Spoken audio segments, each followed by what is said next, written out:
उपराष्ट्रपति जगदीप धनखड़ ने इस्तीफा देने के बाद अब अपना सामान पैक करना शुरू कर दिया है। पूरे घटनाक्रम के बाद उपराष्ट्रपति को कुछ समय मिलता है अपना मकान खाली करने का, लेकिन अचानक बीच कार्यकाल में जैसे उन्हें अपना बंगला छोड़ने के लिए कहा जाए, उससे पहले ही उन्होंने पूरी तैयारी कर ली है और इसी को लेकर के पूरी व्यवस्थाएं शुरू हो चुकी हैं। उपराष्ट्रपति अपने पद से इस्तीफा देने के बाद सामान पैक करके अपने दूसरे स्थान पर, जहां उनका आवास है, वहां पर वो अब शिफ्ट हो जाएंगे। हालांकि जो पुरानी व्यवस्थाओं के आधार पर जिस तरह से रिटायर होने के बाद, यानी उपराष्ट्रपति का कार्यकाल पूरा होने के बाद जिस तरह की व्यवस्थाएं और जिस तरह की सुविधाएं उनको मिलती थी, वो मिलेंगी। लेकिन इस्तीफा देने के बाद क्या वो ये लेंगे, ये बात की बात होगी।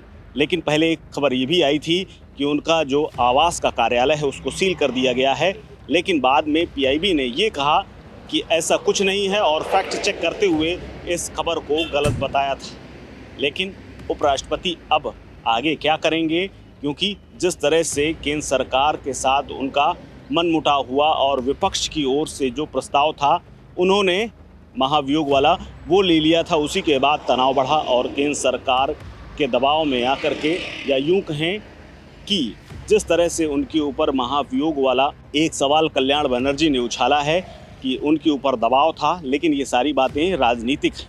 लेकिन सत्ता के गलियारों से छन करके खबर जो आ रही है उसके मुताबिक जगदीप धनखड़ राज्यसभा में जिस तरह से जस्टिस यशवंत वर्मा का जो महाभियोग वाला प्रस्ताव लेकर के आने के लिए विपक्ष के प्रस्ताव को स्वीकार कर चुके थे, उसी के बाद तनाव बढ़ा था और फिर उनको इस्तीफा देने के लिए मजबूर होना पड़ा, क्योंकि तनाव काफ़ी बढ़ चुका था। एक तरफ जहां लोकसभा के अंदर ओम बिरला सत्ता पक्ष के सांसदों का प्रस्ताव ले चुके थे, वहीं दूसरी तरफ राज्यसभा में जगदीप धनखड़ विपक्ष के तमाम नेताओं का साइन किया हुआ, जिसमें से 63 सांसद राज्यसभा के थे, उन्होंने प्रस्ताव दिया था, उसको स्वीकार कर लेना। यहीं से दोनों का तनाव बढ़ा और अब हालात ये हैं कि उपराष्ट्रपति को अपना बंगला खाली करना पड़ रहा है और इस्तीफा देने के बाद दूसरी तरफ रुख करना पड़ रहा है।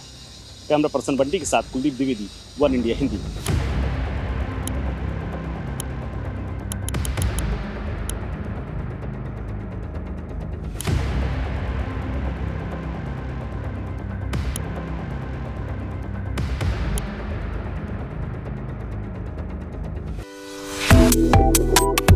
Subscribe to One India and never miss an update.